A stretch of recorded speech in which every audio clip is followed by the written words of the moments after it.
go.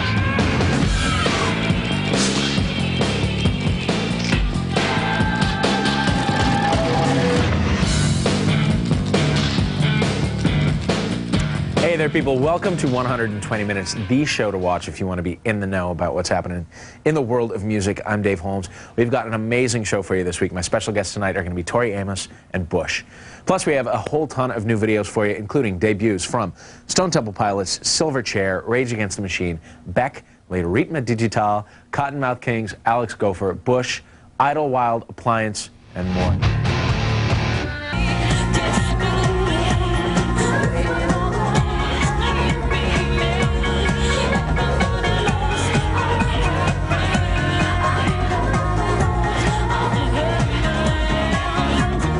Welcome back to 120 Minutes. I'm Dave Holmes. I'm joined now by 120 Minutes favorite, Tori Amos. Hi, Dave. So great to have you here. Thank you. It's a real pleasure. To Venus and Back is just out. Kind of went on like a straight, it was supposed to be B-sides and rarities, etc. Became a big double album, studio album, live album. How did it like evolve? Well, really, until the title was in place, the new songs didn't exist yet. Okay. And the truth is, I was really having this delicious bottle of Corton Charlemagne with my girlfriends in a hotel room at the end of the last tour. Yeah. And the title started to find its way that night. Yeah. And once the title was there for the live album and the B-sides, the songs all started to show up and say, "We're from Venus, sit down." Yeah. How did the title come out? And what does it mean to you? How did it come out? Yeah. Yeah. Through many glasses of that stuff. Yeah. As all the best things do. What does it mean to you, to Venus and Back? Well, I think, you know, mythologically, Venus represents to me the conscious and unconscious feminine. So both things have to exist, not just the things, not just the love space and all that kind of orbits that, but the darkest places when you're severed from your heart. That had to exist too. So the extremes exist on the record. Okay. And you've got the orbiting and still orbiting. Yes. How does that sort of tie into it? The live record and the studio record were created by the same team of people. So the musicians are the same. Right. The band that I played with in '98, this is the first thing we did in a studio together. Yeah. After living on a bus for 9 months and doing salsa up and down the bus for 9 months. Yeah. And maybe knowing a little too much about each other, but loving each other deeply. Sure. And the engineers recorded the live record and mixed it, and also the studio record. Okay. How was it working with a touring band? Is it different from anything you've done before? Sure. More intimate? Yeah, sure, because when you're alone at the piano doing concert tours, a few things happen. You have to hold that stage by yourself. So you have to breathe, fart, and spit all at the same time and hit your notes, and there's no drummer to cover it. Right. So on this one, you're like a team. Like, well, at like least I have a second to spit out the water while they're filling a space. I think when you're alone, it is a really different performance. I shape it differently. Right. And with a band, there really has to be a, I became more of an integrated player. Yeah.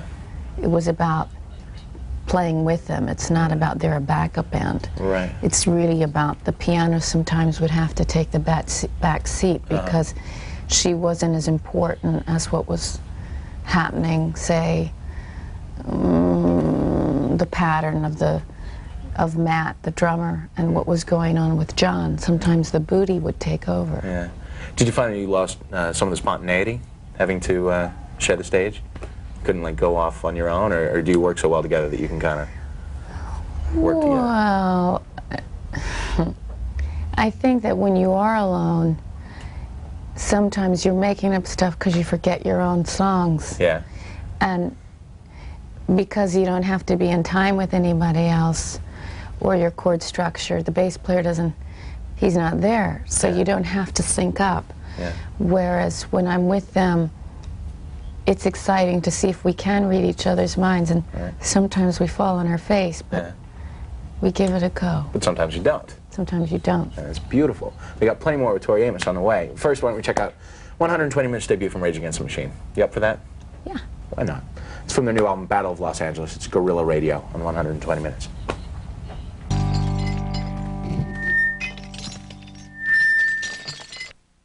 Hey, I'm Dave Holmes, talking with Tori Amos.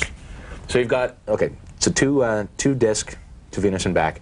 One is a live album. How long have you been wanting to do a live album? Have your fans been clamoring, writing letters? Something you wanted to do? Well, I think because there have been quite a lot of boots on the live shows over the years, and a lot of them are really bad quality, that I wanted to do something that was more representative of what it really is like. Right. That was the driving force. So there you go. And how have the fans received it so far? Well, everything seems fine. Yeah. You know? Yeah. You get a lot of like instant feedback, right? You've like, your fans love you. Like, fans typically love, you know, the people that they're fans of, but they love you.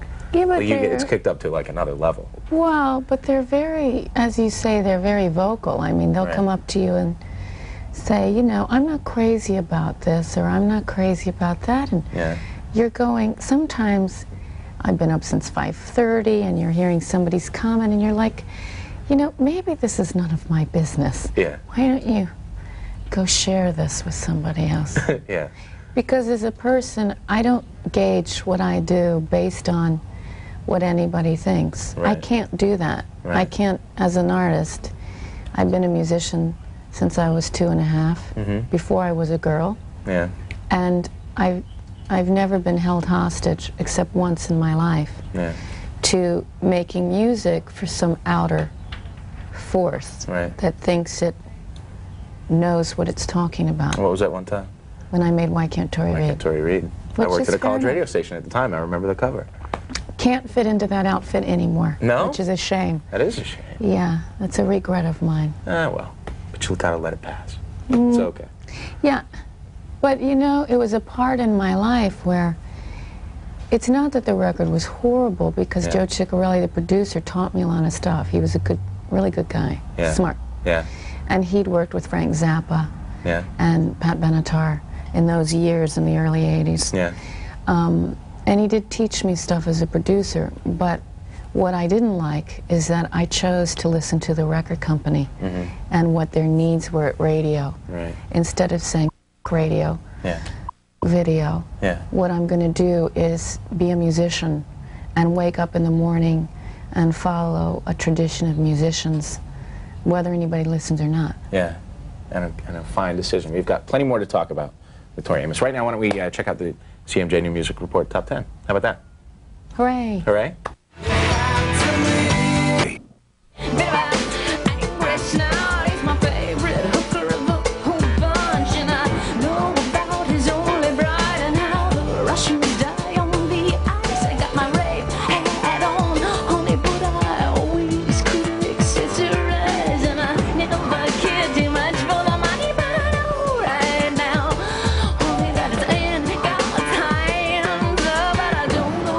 Hey, welcome back to 120 Minutes. I'm still Dave Holmes, and I'm still here with my very special guest, Tori Amos.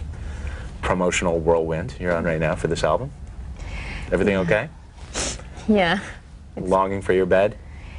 Haven't seen my bed in a while, but every town, new hotel, make friends with it. Yeah. But, is it coming to an end? No, go to Europe now for 2 months. Oh, goodness.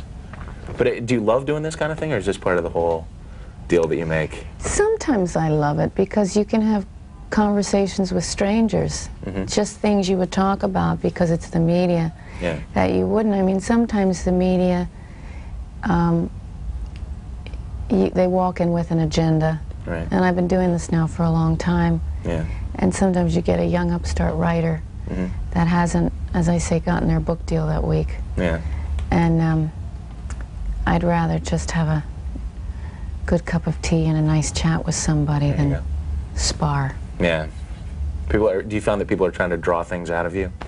Make a headline? Sure. Have a conversation? Of course. Yeah. And the funny thing is, you know, especially with print, is that they have the tape recorders going. Yeah. And I'm thinking about putting a tape recorder on the table, looking at them going, you know, I'm going to have you download it on the internet if you don't have integrity with this piece. Yeah. I don't mind controversy. I don't mind stirring it up or them having a different point of view and really you know, kicking ideas around. But it's when they try and come after you. There is a below-the-belt level, a personal level, that I don't know if they like to play because I'm going to go after their juggler. Right on. Bravo. I'll be nice. No. I swear. I won't hurt you. It's okay. We're going to be talking more with Tori Amos very nicely. But right now we have a brand new video from Beck. It's the first video from the forthcoming Midnight Vultures album. It's called Sex Laws on 120 Minutes.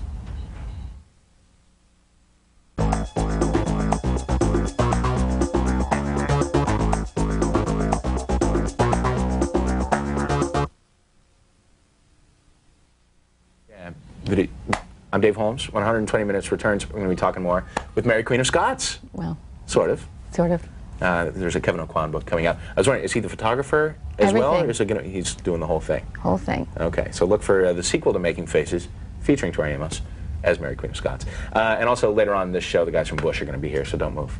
Now life goes dark. Hope you find no spark. Shut close up traffic, stop break the 13 starts Friday.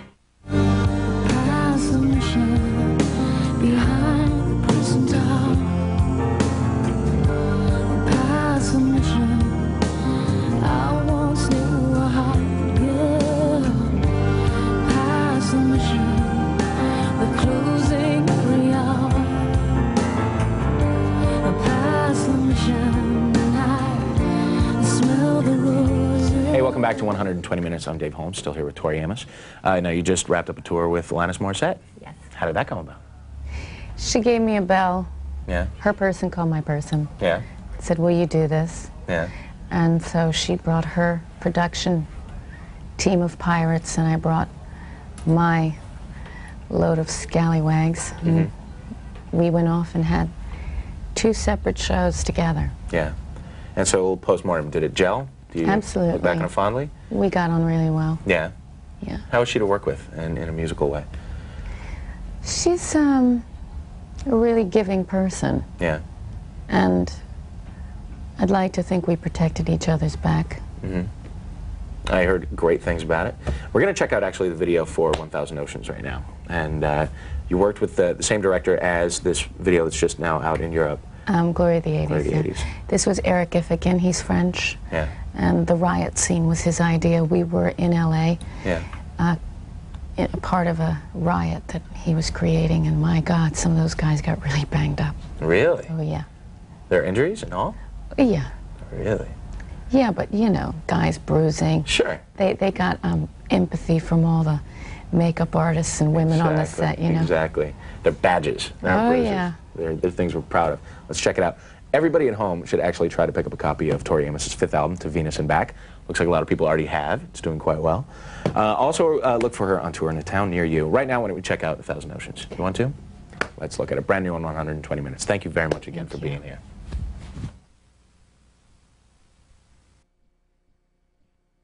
Claim and commercial success. And tonight,